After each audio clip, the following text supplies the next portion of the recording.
Man, that moto. Oh, my back. I feel like I'm getting old. Whew. Maybe, maybe I should think about retirement.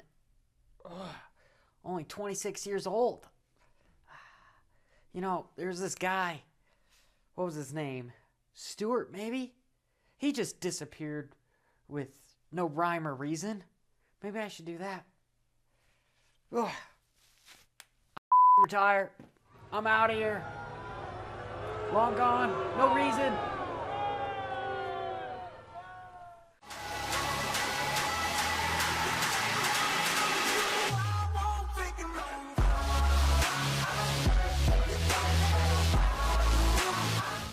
Welcome back, subscribers. This is Johnny Hopper, and this is a very touchy subject for me. My view on it has changed immensely over the last couple years. I've spent 23 years of my life trying to become a professional on a factory team, and I was able to ride at the 1% of everyone here in America, but I wasn't able to be the 1% of the 1% to make a living and especially retire a wealthy man at racing. So this is going to be a very biased opinion. If you don't agree with me in any shape or form, please let me know in the comments below, and let me just get started, okay? So there's three types of riders that retire. Most people just think that people just retire for no plain reason. They don't like the sport anymore. They want to get out. And coming from a rider's perspective, that's not it at all. So I'm just going to start with the best example you can be. So of those three, the guys that have everything, the Ricky Carmichaels, the Ryan Villopotos, the Chad Reeds, the Ryan Dungeys, it's their stories as far as retiring at a young age and able to still live the rest of their life in a fairly wealthy manner. James Stewart, I guess, would fall into this category as well. So I know when I was in my prime, I hated these guys. I hated the Ricky Carmichaels, the Ryan Villopotos, the Ryan Dungeys that were even talking about retirement at 26 years old. I'm like, I'm 24. I've yet to reach the goals that I want to, and you guys are going to walk away being one of the best riders in the world?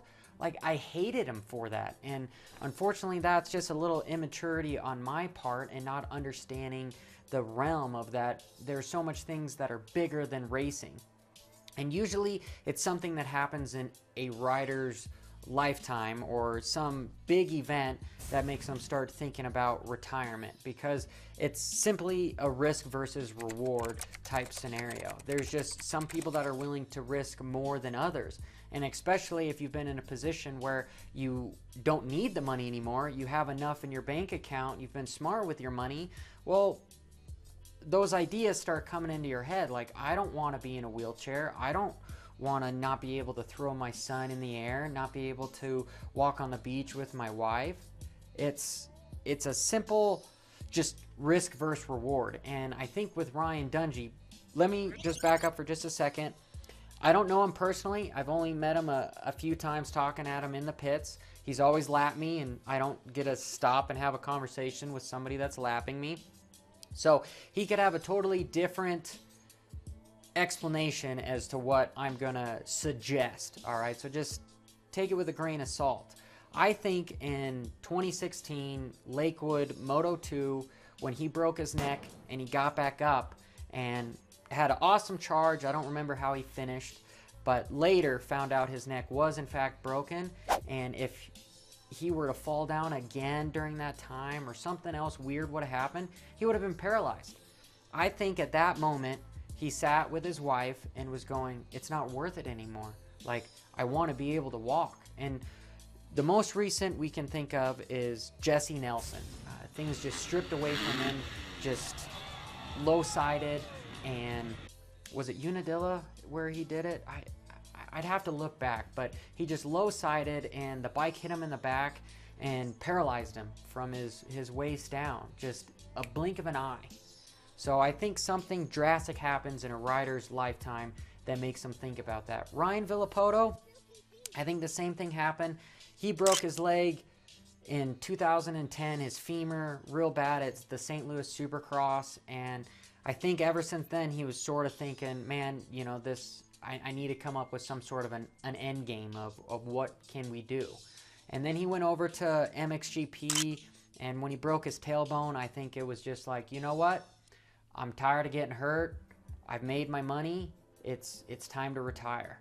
And a lot of people don't put this into consideration about these guys. They just see these guys as superhuman, and they don't realize that they're actual human beings.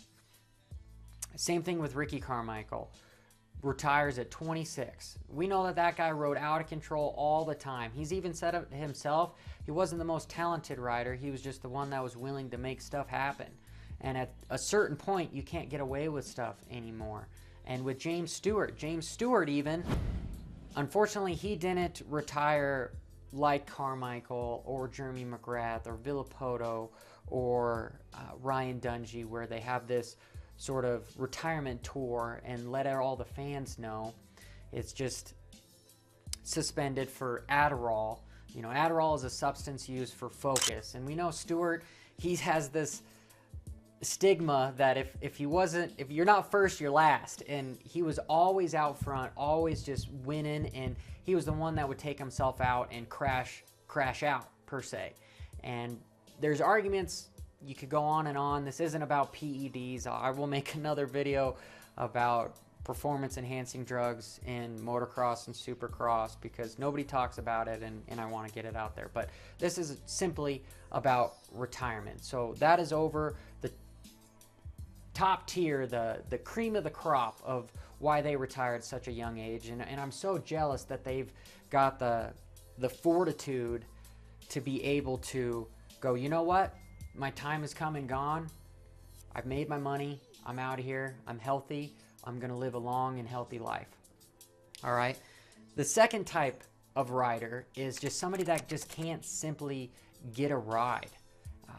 James would potentially fall into this as well, because if you don't have a team, well, you can't ride with these guys. Granted, I think James Stewart is one of those riders where, same thing with Eli Tomac, and these guys as of right now, Blake Baggett, those type of riders, Dean Wilson's, you name it, Justin Barcia. If you give them a stock bike, well, they're going to be qualifying inside the top 15, but they're not going to be up front winning races on a stock bike. They need to have factory ECU, factory suspension, these unobtainium parts to be able to ride at that elite level. So if they're not able to do that, say Christophe Purcell, amazing rider, but if you can't get a ride, you're just going to sit on the couch. There's a bunch more examples to this.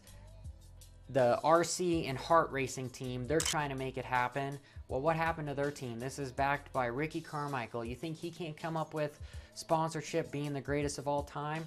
Well, his team even unfolded. We've got J-Law with his semi. It didn't last very long. Same thing with Chad Reed and his team. He was able to make it last for a couple years, but it ultimately went out. You know, this isn't the 90s where we had a bunch of different support rides and satellite teams. It's the big factories. They just have basically one semi, and even Suzuki pulled a lot of their factory support, and hence that's kind of left James Stewart high and dry. So now JGR stepped in, but that's a completely different story. So these riders that can't compete at that level, that can't earn enough money to what they feel that are owed to them, because as you've seen in my videos before, the purse is not enough for these riders to continue.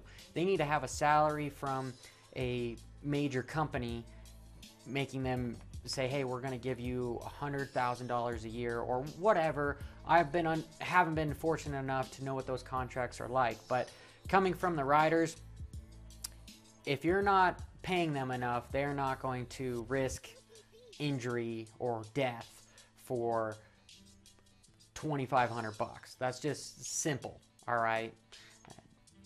Moving on. And then the last type, because I said I was going to go over 3 types, this is the most unfortunate few, the guys that end up having to retire just because of injury. I would fall into that category as well. And not that anyone gives a shit about a mid-pack lapper like myself, but you know what I do, and I have a YouTube channel, so I'm going to just tell a little bit of my story as to what happened and what changed my view on this whole thing that kind of made me want to make this video in the first place. So I was a mid-pack lapper at the Nationals and could never qualify for the Supercrosses, at least get into the main events or even the night show for that matter. So I decided, you know what, motocross it is. So I was able to make a few nationals, and the best I did was, I believe, 31st at Utah in, 2016.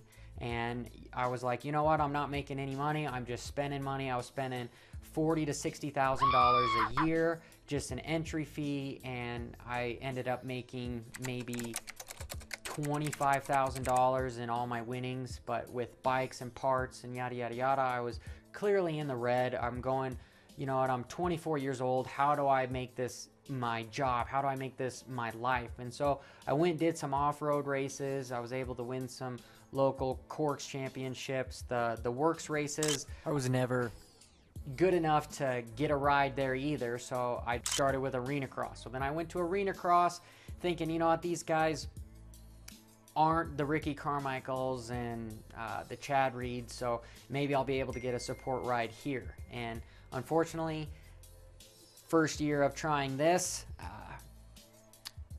I thought I was doing pretty well, but I had a big learning curve when it came to just the arena cross tracks. And just skipping forward, my career-ending injury, it happened in January or February of 2017. It was at the first West Coast round of the AX series. It was in Missouri at their Sprint Center, and we all have a quick throttle to help. Just basically, the motion is a quarter of a throttle is basically full throttle with a quick throttle. And I qualified the best. I got 11th in my qualifying time, so I was doing pretty well. There was a satellite team that came to me asking if I wanted to practice their bikes because both their riders were injured, and I just saw the light at the end of the tunnel going, finally I can get on a team and I don't have to have my wife help drive me to races in my box van and yada yada yada. My father, my best friend, just passed away a month before this, and I was contemplating retirement.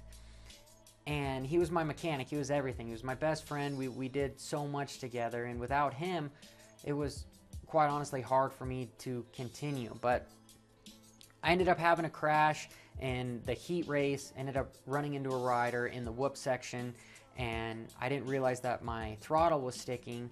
So I went up to line up and noticed that the throttle was sticking because they don't let you turn your motors on because it's in a stadium. They don't want all the smoke going right away.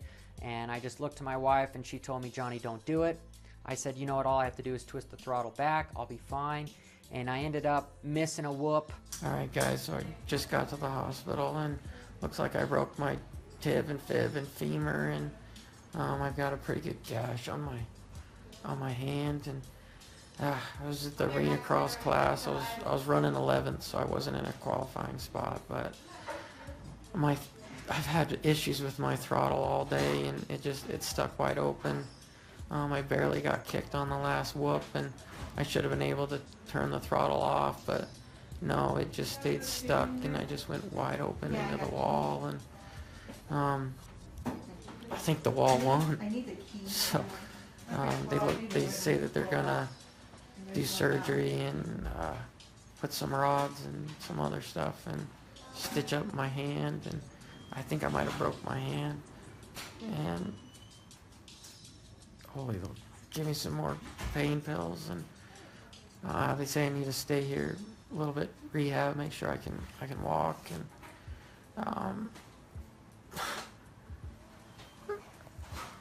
and we'll see if I continue racing bikes or not. You know, we'll cross that bridge when it gets there. So, you know, I shouldn't have been on the track when I knew that throttle was sticking, because it's just dangerous. And sure enough, you know, it happened.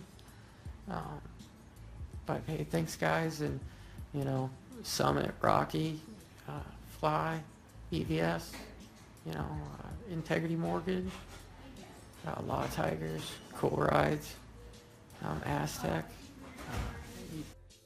In the whoop section, and it just kicked me high. My hands came off the handlebar, and the bike was fourth gear wide open. And since we were in a small stadium, I hit the concrete wall, basically fourth gear pinned, and it destroyed my leg. I broke my femur in 4 complete cracks, complete whatever breaks. My tib and fib was broken in 9 different places, and I almost lost my hand as well. And so basically, as I was hitting the wall, I told myself, if I live, I'm gonna retire. I want to have kids, and this just wasn't it for me. So since then, I've had 6 surgeries on my leg. I have some problems with some nerve damage, but I'm still going to try to give good content to you guys as far as the races go and try to make you guys a better rider. But unfortunately, a lot of guys fall into this category. There's Ernesto Fonseca, there's David Bailey, Donnie Hansen, Doug Henry, Davey Millsaps is probably the most recent with the head injury, saying that he has to retire because he wants to live a good life. And so I always like this quote from Donnie Hansen. I never got it at the time because perhaps I was a little bit younger, but Donnie Hansen is Josh Hansen's dad. He's 1982 MX the Nations champ, motocross and supercross champ, and he's been one of my trainers throughout my whole career growing up, and as far as a riding coach goes. And would always tell me, he's like, Johnny, how do you retire wealthy from racing motorcycles? And I would go, well, Donnie, you win races, right? And he's like, nope, wrong. You start out rich. And I never really got it, but as you've seen with my videos, there's not a whole lot of money in racing, unfortunately. So not many of us are able to make it their full-time job. But anyway, this is Johnny Hopper. I hope you enjoyed this segment. And until next time, take care, be safe, and subscribe.